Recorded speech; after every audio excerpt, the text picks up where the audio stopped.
Hi, everyone. I'm Steve here again with Dr. Nario. Thanks for being here, Doctor. Hi, Steve. Thank you for having me again. Always a pleasure.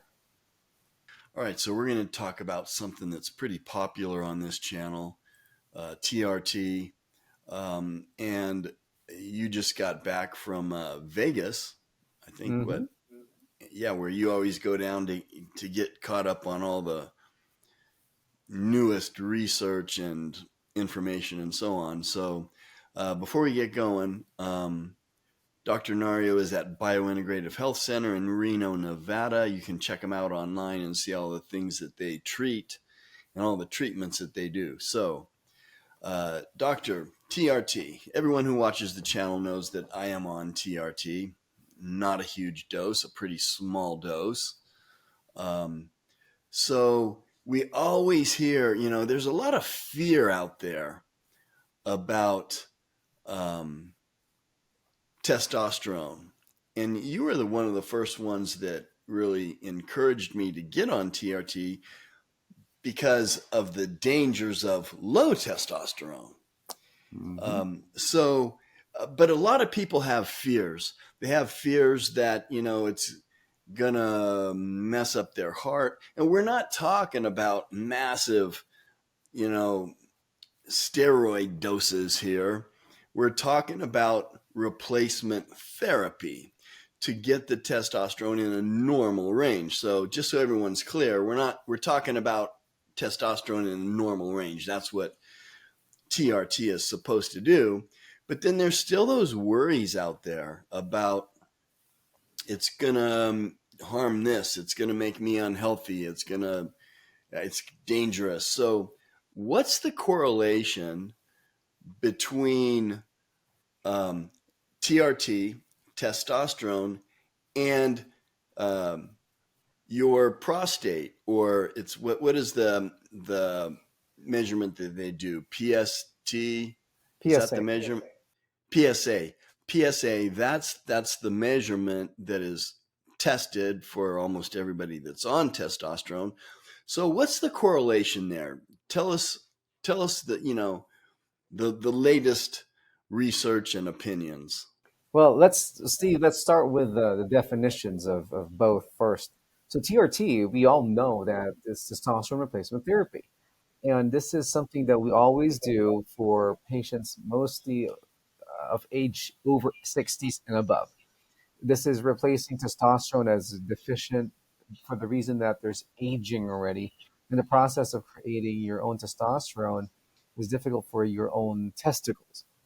And that's why we use this in terms of optimization of sexual function, mood, energy, in what we call hypogonadal men or male, which actually are supportive therapies. And we're not only relying on testosterone, you have to remember, we're going to be relying on, of course, the lifestyle, diet, exercise, and even stress reduction techniques of a man in relation to maintaining optimum male health. And now let's go to PSA. So PSA is a marker that's being used to monitor prostate cancer, right? And this is something that we do as a blood test and can be an indication if somebody is developing prostate cancer or in the process of developing cancer by looking at trends. And why is this significant to testosterone therapy? Is for the reason that there is a big statement out there that if somebody has prostate cancer, you definitely cannot use testosterone. And thus, us practitioners, we need to protect ourselves when we use testosterone. Thus, we need to get this level when we want to initiate anybody who wants to start TRT.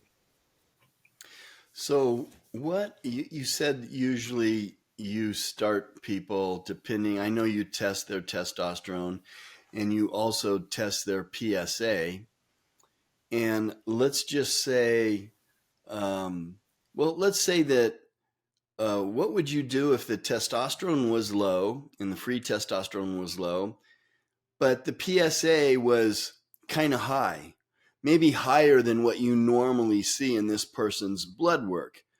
What would the protocol be? Most of the time, that's when you define that already the patient as possible I'm not saying definite prostate cancer, but suspicion is there. When you say elevated, we consider anything four and above elevated to be considered a no-go for testosterone therapy. When this happens, this kind of gives me the picture that this patient already had been running on low testosterone chronically, and because of this low level, this actually produced, if confirmed, the possible prostate cancer that's ongoing. You have to remember, testosterone therapy is actually protective for prostates to not produce cancer. And that's why in our integrative medicine world, as we preach about it, we always tell patients to be preventative, meaning before these hormones go down, we always want to make sure that you always catch yourself on the decline, not as a flat line when you do your hormone replacements. The same, this statement goes the same for women as well. We don't want to catch women at 10 years menopause, and now they're suffering through symptoms. The best time really to catch these women and to benefit from the hormone therapy is during perimenopause or before they actually lose their menses for 1 year. And same thing here. That case that you just gave me is very typical that now these patients will be probably needing further investigation before they receive testosterone therapy from us. Okay. So what if you see a four and you've been seeing a four for years, and then the testosterone drops? What's the protocol there? So anytime you see a four, Steve, you always want to call your specialist behind you. You want your urologist to back it up because they're the ones who will now decide what testing that they will do to actually look into that prostate if there's cancer or not. So there are cases that when you have high elevated PSAs and it's actually not related to prostate cancer. And that's why we're not only relying on the number. So there's a term called PSA velocity. So if you are not reaching four, but for every year you're increasing your PSA at 1.5, or you're increasing your PSA 0.75 every 2 years, now you're following that criteria of increasing velocity that, hey, something suspicious is going on with that prostate. And again, all of these increasing velocities, high numbers of PSA number four, we all throw it to the urologist for them to say, no prostate cancer here, still good to go for testosterone therapy. So you always want to cover your back, and not only for your doctors, but for you as a patient. You need to understand that you need to keep an eye out for these parameters. Because testosterone therapy is safe if your provider is really knowing what you're doing. Okay, so I heard there that you want to make sure everything's okay, and then you would go forward if the testosterone has dropped. You would go forward with the TRT, correct? Right. Well, there are cases still that I do have patients that have elevated PSA and still does testosterone therapy, but with the clearance of your urologist, saying that, hey, I've been looking at this prostate for years. It's not going down. This 4 or 5, it's just like this, like for forever. And I've been monitoring this guy. No evidence of spread of prostate cancer. And if they give us a letter that it's okay for TRT, then it's okay for TRT. Okay, so what if someone has prostate cancer? Is there any way they would still be a candidate for TRT? So that is definitely in answering that question as a direct physician, that's basically an unfortunate no on our end. Because this is, again, as I was telling you, this is late stage. This is basically the house burning, and you have a hose now with you trying to put it down with a little garden hose. The point here is, even though there are practitioners out there, there are beliefs out there that testosterone therapy does not aggravate prostate cancer, and Dr. Morgenthaler is the one who advocates for this the most. And he does have samples of patients that he put testosterone on for while they have prostate cancer, and it actually helped them, and even maybe stabilize the disease. But he is again a specialist. He is an expert on this, and he has done this in small amounts of patients. But on our end, we always want to practice safe medicine. That we probably would defer that. And why do I say that? I work also in a cancer center. In the cancer center that I see, I have a lot of patients who have prostate cancer and played around with testosterone. It's spreading like wildfire. So this is, yeah, now this is me seeing it clinically versus as evidence on literature. So on my end, I definitely want to protect my patient, number one. I want to protect myself, number two, and definitely be more on the cautious side of things rather than lighting up a lighter in a gasoline tank. Okay, very interesting. That's a really good analogy that you used with the hose. You know, a Hmm. little garden hose, which would represent the TRT, is not going to have any benefit because Right. it's, yeah, that's a good analogy. Hmm. Um, so Hmm. a specialist may still want someone to be on the TRT.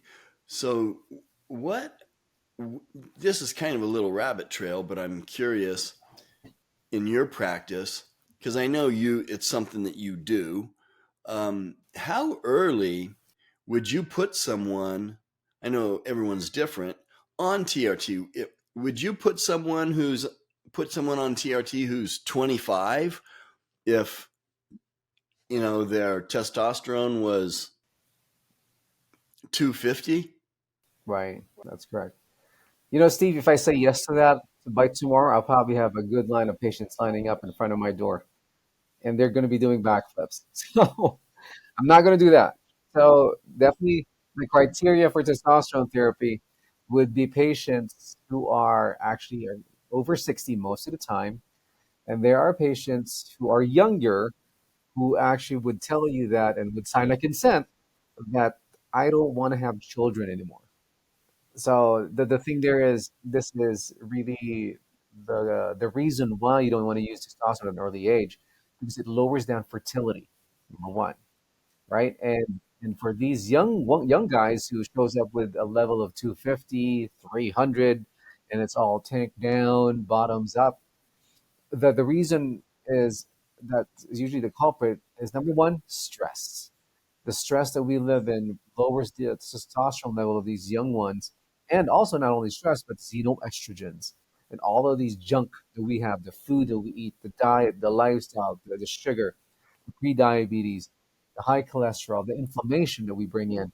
So these are reversible reasons why these testosterone levels are bottoming down like this.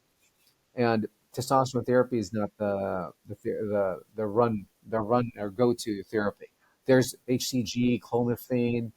Yeah, so there are other options that we can still go for these guys that would not affect their fertility. Yeah, that is a very good and a very fair answer, I would have to say. Um, because Right. you're right. I'm older. I'm not trying to have kids, but there's a lot of variables for a 25-year-old, a 28-year-old. And well, first of all, a 25-year-old should not have a testosterone level of 250. So that's a problem just to begin with. And maybe just giving them TRT is not addressing the real issue, right? Definitely not. But that's what everybody's looking for nowadays, the quick fix to our problem. It's just that when they do that quick fix, that might be the end of their future, meaning their future family that they want to have. And of course, it's dependence. You always have to remember once you're in testosterone therapy, most of the time you're going to be on it. It's really, I rarely see people who wants to pull out of testosterone and regain their own natural testosterone production back. Because you have to remember, this is produced by aging, and aging is just us going through a natural process. Yeah, very interesting. And there is a lot of moving parts there, and a lot of decisions that someone needs to make. But Yeah, I can see how if you're young, Yeah, that's it is. probably an easy fix. I was reading some research and listening to some doctors and talking about Mm. that the average age for men in their 20s is 440. Oh, That's wow. really low because for every person that's 600, somebody's got to be 200 to bring that average down to 400. Right. But I mean, everyone that listens to this channel and the people that I interview, in my opinion, of course, is always that it should be twice that for someone who's 22, 24, 25. So the question is, why is it so low for that person?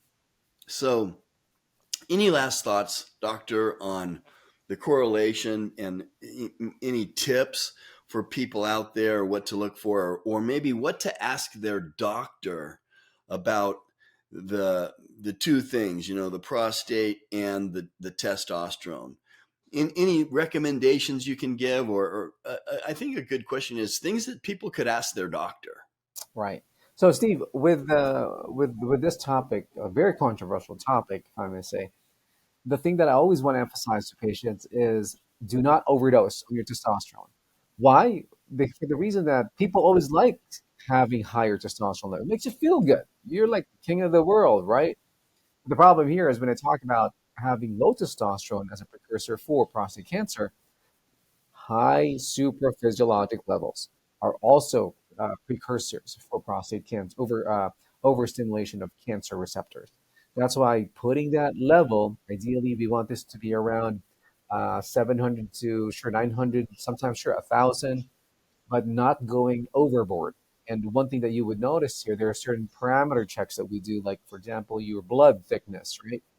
Your iron levels, and even hemoglobin hematocrit. Those are little signs your body is creating, you're benefiting too much from a higher dose of testosterone. So always keep it under normal ranges. And also, as part of being as a testosterone user, you as a patient should be proactive about after a doctor starts me on testosterone therapy, when is my next recheck of my PSA?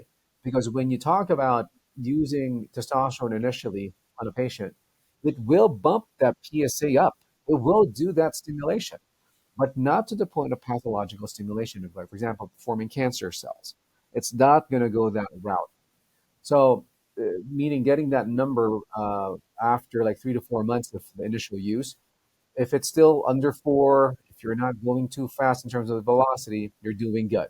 But if you get over the mark, sure, these are patients that we red flag a little bit, and we want to make sure, all right, let's do another test after 3 to 4 months just to see where you're at.